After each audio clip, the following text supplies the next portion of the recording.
Assalamualaikum warahmatullahi wabarakatuh. Pecinta Teguh Rahayu, selamat channel yang dirahmati Allah. Matahari kembar di langit NKRI. Disclaimer, cerita ini adalah fiksi politik alegoris yang ditulis sebagai upaya reflektif terhadap dinamika pemerintahan dan transisi kekuasaan. Nama tokoh dan kejadian diambil dari realitas, namun diolah dalam semangat kritik sastra politik. Tidak ditujukan untuk menyerang individu.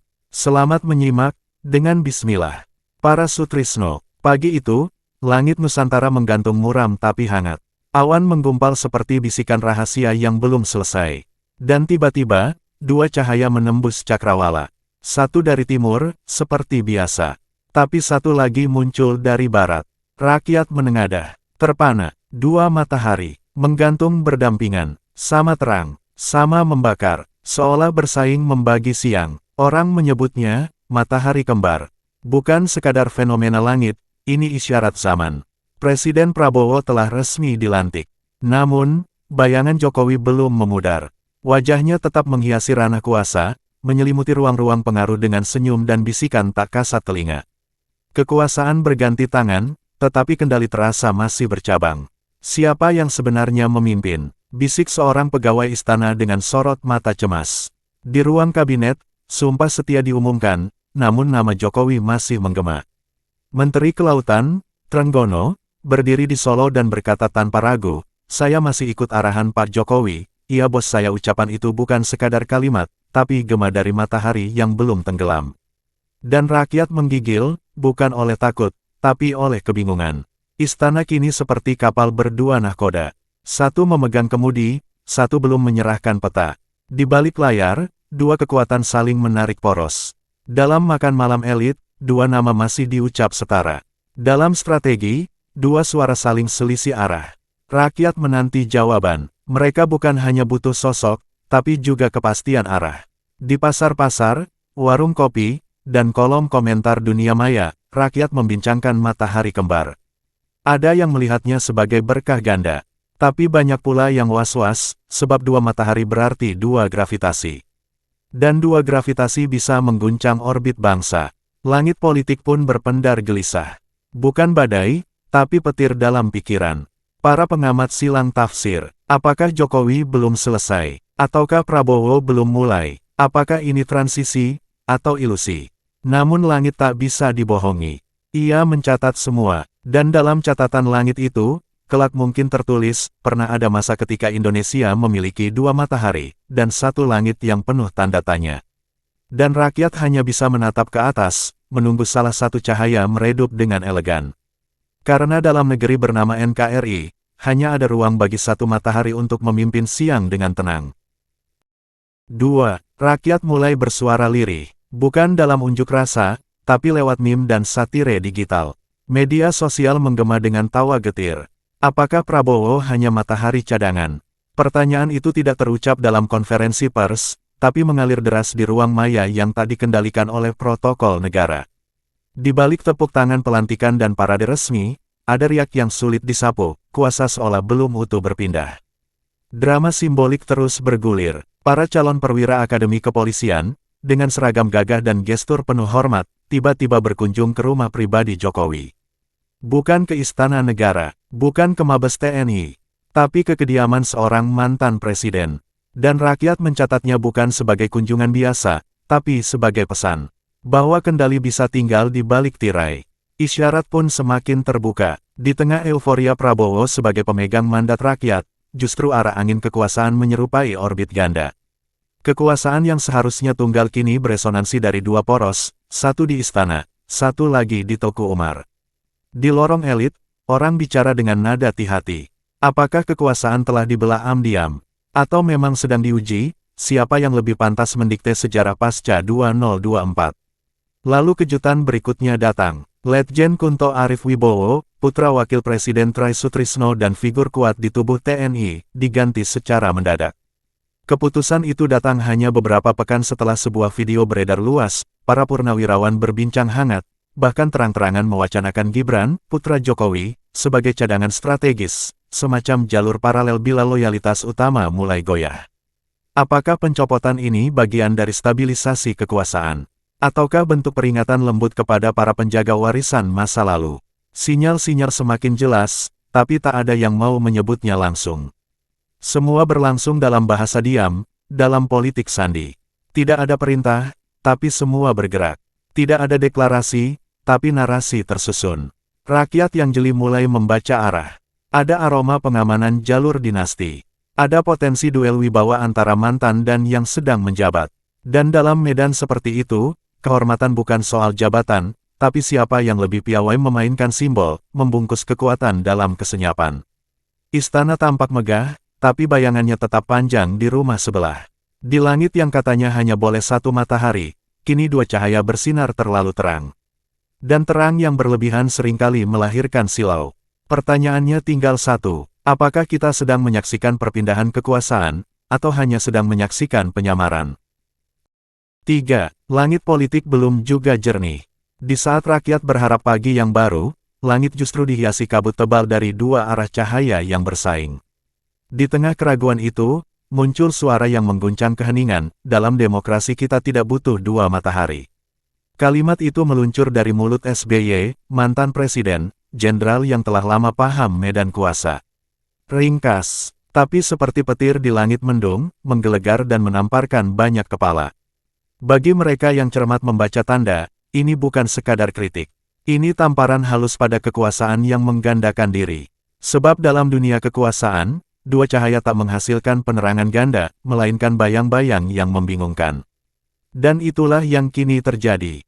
Rakyat bingung, apakah Prabowo benar-benar pemimpin, ataukah ia sekadar nahkoda bayangan dalam kapal yang dikemudikan dari luar dek. Sebab sinyal-sinyal masih berseliweran. Para menteri bicara dalam nada ganda. Mereka menyebut nama Jokowi seolah ia masih presiden. Mereka menengok ke belakang sambil berjalan ke depan.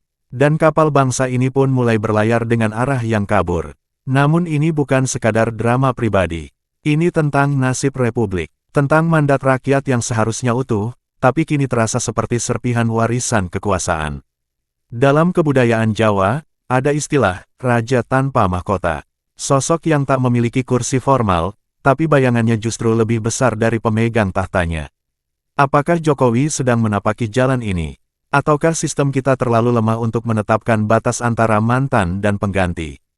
Di balik panggung, cerita makin mengental. Video para purnawirawan beredar, memberi sinyal bahwa kekuatan lama belum sepenuhnya menyerah. Letjen Kunto Arif Wibowo, anak dari mantan Wapres Try Sutrisno, diganti secara tiba-tiba, hanya berselang hari dari isu pengusulan Gibran sebagai opsi masa depan. Adakah ini sinyal politik, upaya Prabowo menegaskan garis, atau justru langkah balas menekan agar peta kekuasaan tetap aman di jalur yang sudah dirancang? Ini bukan sekadar tafsir politik. Ini pergulatan jiwa bangsa, antara warisan dan keberanian memulai lembar baru. Dan di tengah semua itu, rakyat seperti berdiri di tengah persimpangan.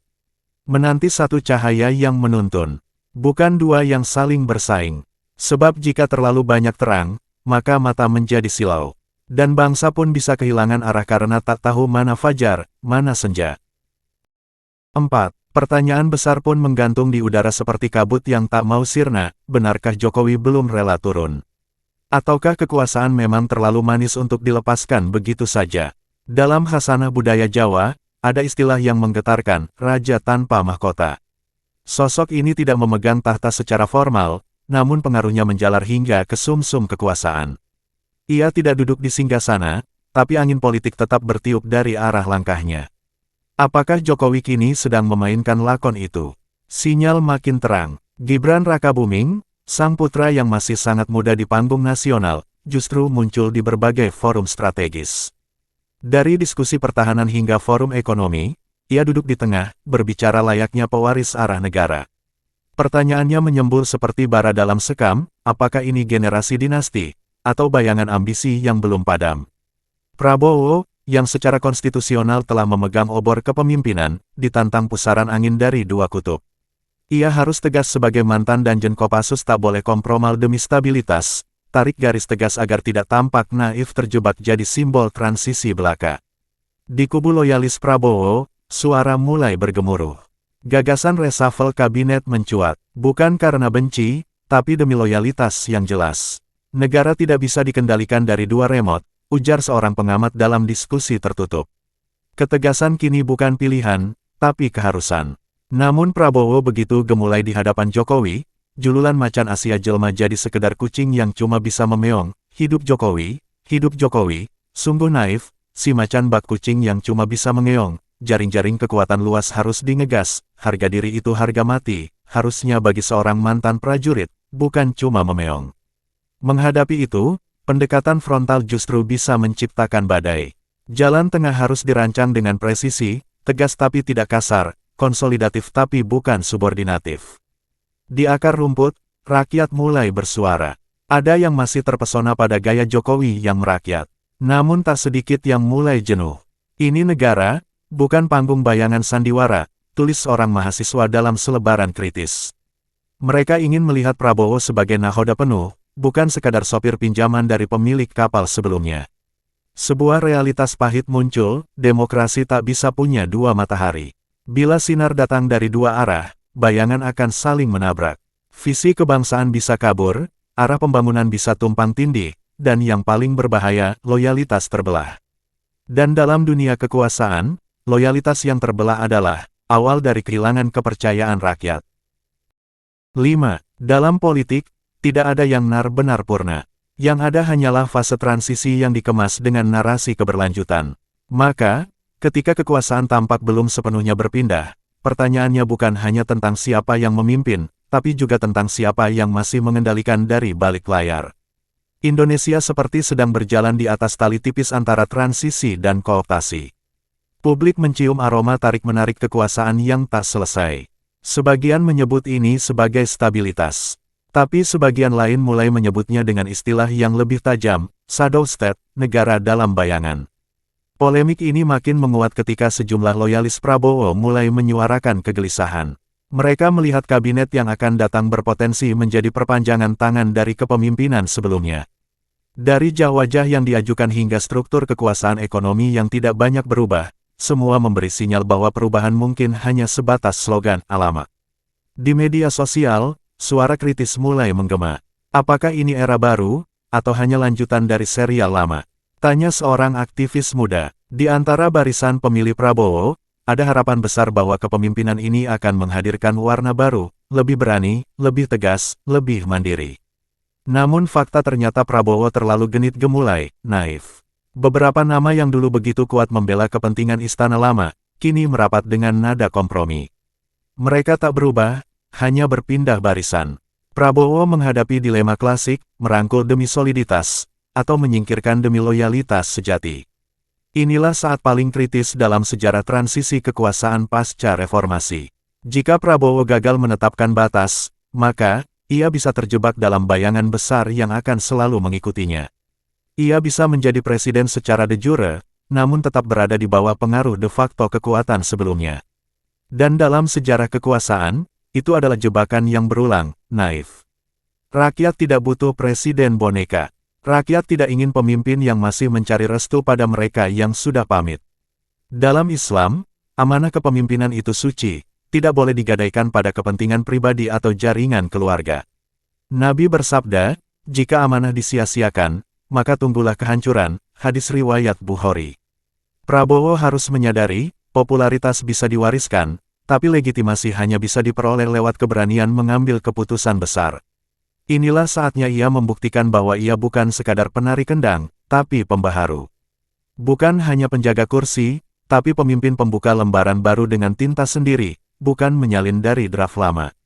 Sejarah menanti tokoh yang berani mutus rantai lama dan bentuk simpul baru. Apakah Prabowo siap menuliskan namanya di halaman penting itu, ataukah ia memilih tetap menjadi catatan kaki dalam babak kekuasaan Jokowi, macam yang mengeong? Namun, tak mudah. Jokowi adalah arsitek jaringan yang rapi.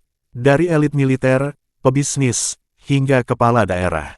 Prabowo, sekalipun memegang tampuk kekuasaan, menghadapi medan kompleks yang tak bisa langsung diberesi dengan pendekatan frontal. Apalagi, ia punya misi lebih besar, menjaga stabilitas dan memperkuat pertahanan nasional. Rakyat mulai terbelah. Ada yang tetap setia pada aura Jokowi, menganggapnya penyelamat ekonomi dan simbol pemimpin merakyat.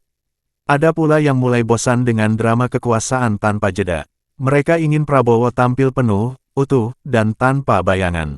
Di tengah itu, suara-suara kritis makin nyaring, Indonesia butuh satu matahari. Satu sumber komando. Jika tidak, kita akan terjebak dalam orbit ganda yang membingungkan. Seorang guru tua di kaki Merapi menulis di papan sekolah, kalau ada dua matahari, siapa yang jadi siang, dan siapa yang jadi sore. Penutup, satu cahaya, satu komando, titik.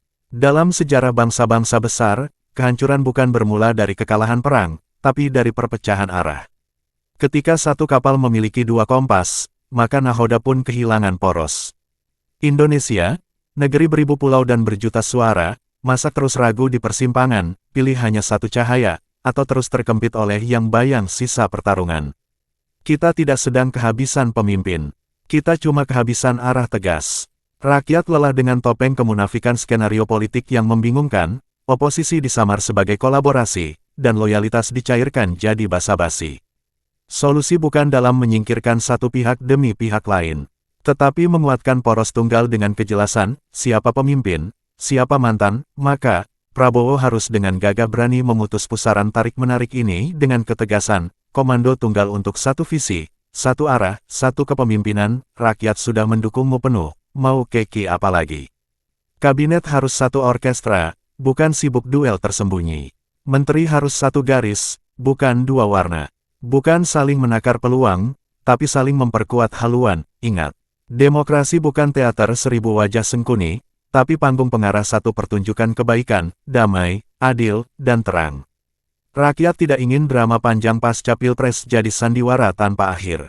Mereka ingin kejelasan, siapa yang bertanggung jawab penuh, dan siapa yang menguatkan dari belakang dengan adab. Saatnya bangsa ini tidak mencari siapa yang paling berkuasa, tetapi siapa yang paling ikhlas memikul cahaya, tanpa membakar lawan, tanpa menafikan perbedaan. Karena gelapnya zaman, yang dibutuhkan bukan pelita paling silau, tapi cahaya yang mampu menunjukkan jalan pulang.